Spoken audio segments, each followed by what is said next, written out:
Welcome everyone to Osceola Debates 2018. My name is Rob Rosen. I'm a financial advisor with Edward Jones. Today I will be your moderator for these debates.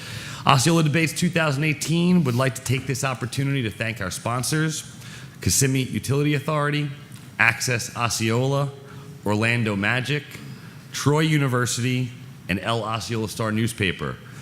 We'd like to give a special thank you to the City of Kissimmee for allowing us to use their chamber. Our next debate is for County Commissioner, District 2. First, I'd like to introduce our panelists. First, we have Jenna Threadgill, publisher from Osceola Women. We have Rachel Christian, from a staff writer, Osceola News-Gazette.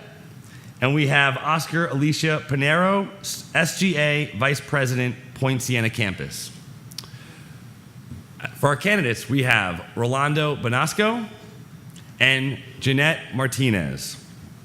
So, guidelines for the debates. Each candidate will have a 1-minute opening statement. Each panelist will ask one question, and the candidates will have 1 minute to answer each question. After each of the panelists have asked their questions and all candidates have answered, the candidates will have a 30-second closing statement. There's a traffic light system here. Green means you have more than 30 seconds remaining. Yellow means under 30 seconds. Red means out of time. If we get there, please finish your thought so we could move on. So let's start with opening statements, and we'll start with Rolando Banasco. Thank you. Good afternoon, all. My name is Rolando Banasco, and I'm running for Osceola County Commissioner, District C2.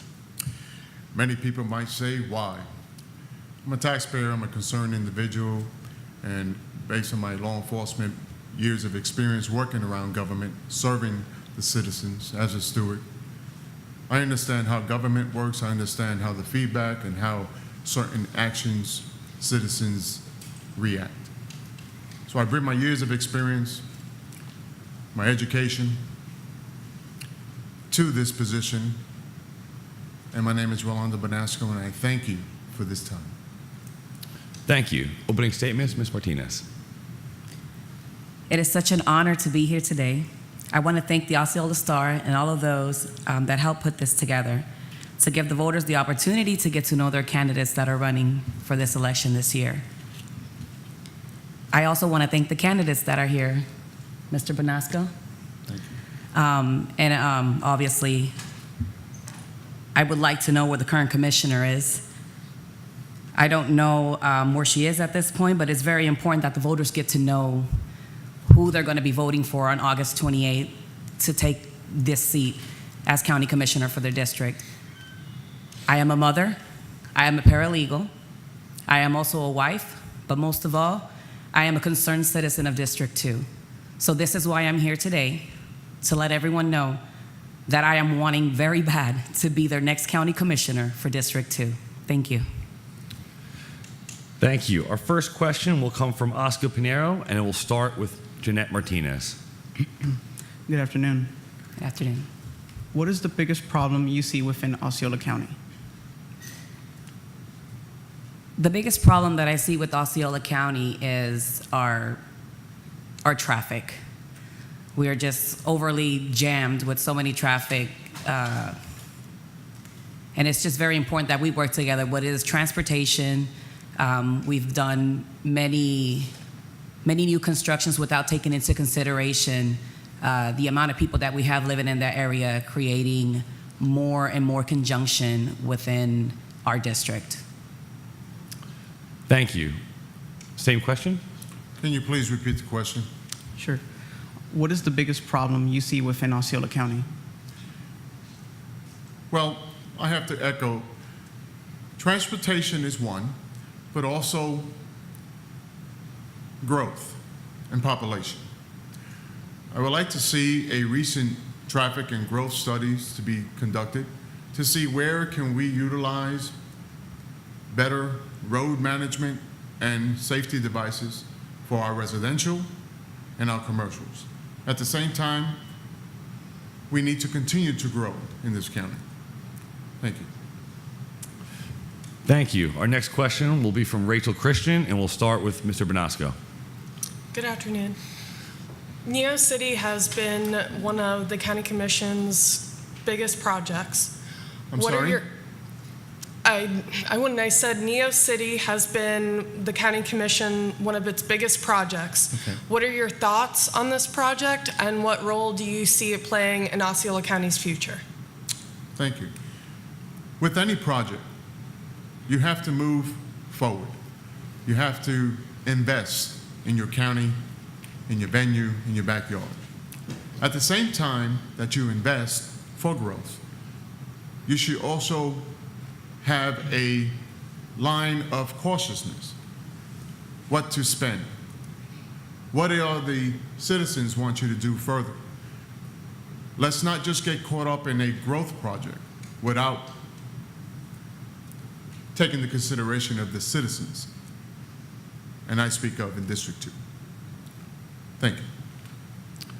Thank you. Same question, Ms. Martinez. Could you please repeat the question? Yes. Neo City has been one of the largest projects that the County Commission has undertaken in recent years. What are your thoughts on the Neo City project, and what role do you believe it will play in Osceola County's future? Thank you. I did some research into Neo City, and there might be a good possibility that in the future it will bring some good income into the county, but as of right now, I don't see the benefit. I see it more as a project that is trying to move forward, but yet as of right now, it is a burden because they're still paying. They're paying for the maintenance of the building, for the people that they have inside of this building, but I don't see the fruit of this project. So my thought with this is that it should be taken more into consideration when future projects are to come, to think ahead, but not 50 years in advance. Thank you. Thank you. Our next question will come from Jenna Threadgill, and we'll start with Ms. Martinez. Good afternoon. Afternoon. What is your experience with preparing or authorizing budgets? I'm sorry, repeat the question? What is your experience with preparing or authorizing budgets? Well, I used to be a store manager, so I know what it is to make sure that when we're preparing our store and we're getting ready to expand a budget or do anything like that, we need to take all aspects into consideration. If we're planning it to be a 1.2, and I'm giving you an example as for my store, a 1.2 million store, which was what it was projected for, and I was able to bring it to a 2.5 million, making sure that we did the correct investments and that everything was done properly. So I do have some knowledge on preparing budget, taking into considerations our gains and our losses. Thank you. Same question, Mr. Banasco. Thank you. In my prior positions as an administrator and for the city of Mascot, I had a certain budget line that I had to follow. And with that, I have to understand that we all have a budget limit. This is not my money. This is the income of the taxpayers that we serve. So I have to be very eco-minded and spend it in a positive way. So taking certain trajectory future caps programs where you can invest for the future, but not all at one lump sum. So yes, I do have experience with certain type of budgets, and at the end of the day, you have to be mindful with the money you spend. Thank you. Thank you. Our next question will be from Oscar Pinheiro, and we will start with Mr. Banasco. How do you plan to make your office more accessible to the citizens of Osceola County? How I plan to do that? Well, in District 2, we have a community center. You have to not only not only just say, come to my downtown office. You have to be out there in the citizens. Go to their houses. Ponete disponible para la gente. Meaning go out there and speak to them, talk to them. Churches, hold different type of community meetings. Get yourself with other churches and other activists that are in the community. Make yourself available to the voters who put you in that chair. Thank you. Thank you. Same question, Ms. Martinez. Could you repeat the question to make sure that I answer properly? Sure. How do you plan to make your office more accessible to the citizens of Osceola County? Well, first of all, now that I'm running for county commissioner, this is my first time taking office. I'm going to try to speak a little faster so I can get this answer in. I've been knocking on doors and meeting the constituents. They all have my personal cell phone number. I will make sure that emails are answered at every time. I'll make sure if the phone calls are returned. I'll have unconventional town halls so that they can come and they can sit down and speak with me. And then the next meeting, we can talk about what we spoke about the meeting before to make sure everything is accounted for. I believe in transparency, and that's what I will provide for our constituents in District 2. Thank you. Thank you. Our next question will come from Rachel Christian, and we'll start with Ms. Martinez. What do you believe is the greatest challenge facing your district specifically? I don't think we have enough time for that to answer that question. I mean, it's a very broad, the lack of communication from the current commission that we have right now, the commissioner.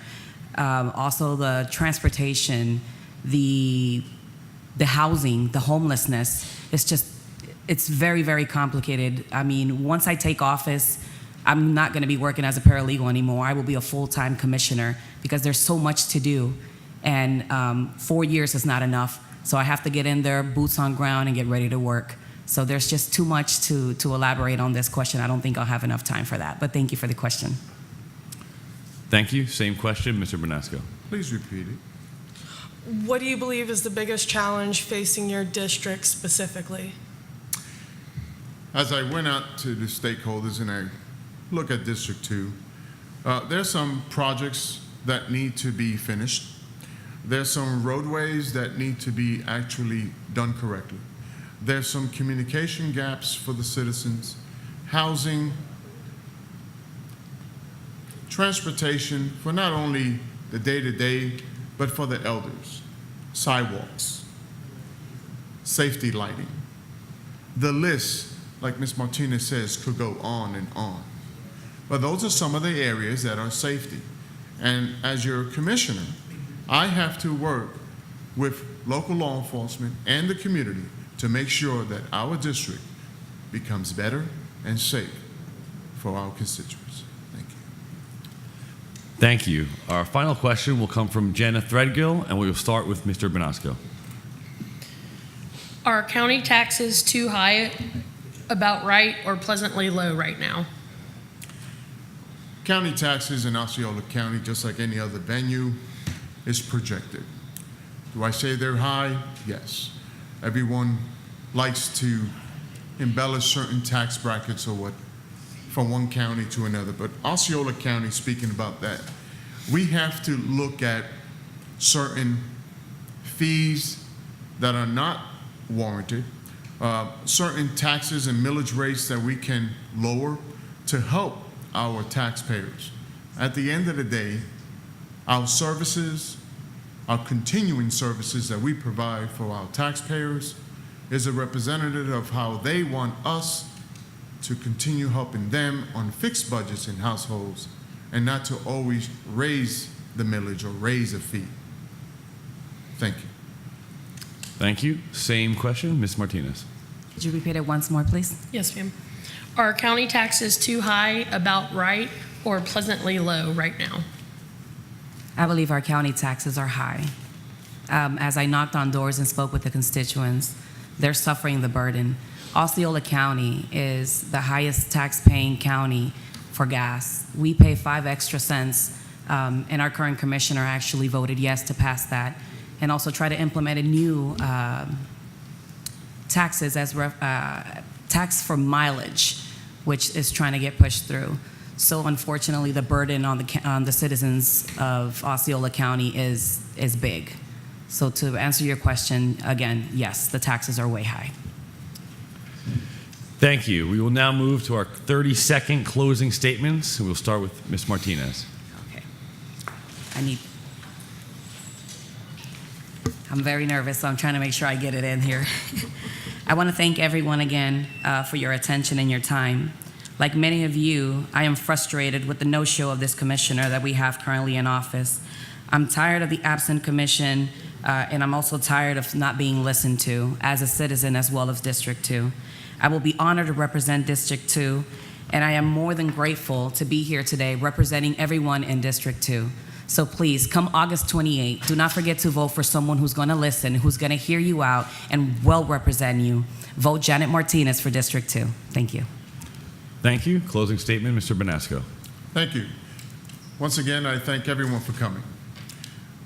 I have to tell the citizens of Osceola County District 2, Rolando Banasco, a steward of the community, I'm here for you. I'm your voice. I will represent you. Not every 4 years, but daily. That is my job. I want to bring my experience to the table to work with the other commissioners for the betterment of District 2 in Osceola County moving forward. So with that, I say, don't forget, August 28th, Rolando Banasco for your future commissioner of District 2. Thank you. Well, thank you, candidates. Thank you, panelists. And thank you again to our sponsors, Kissimmee Utility Authority, Access Osceola, Orlando Magic, Troy University, and El Osceola Star Newspaper. Thank you.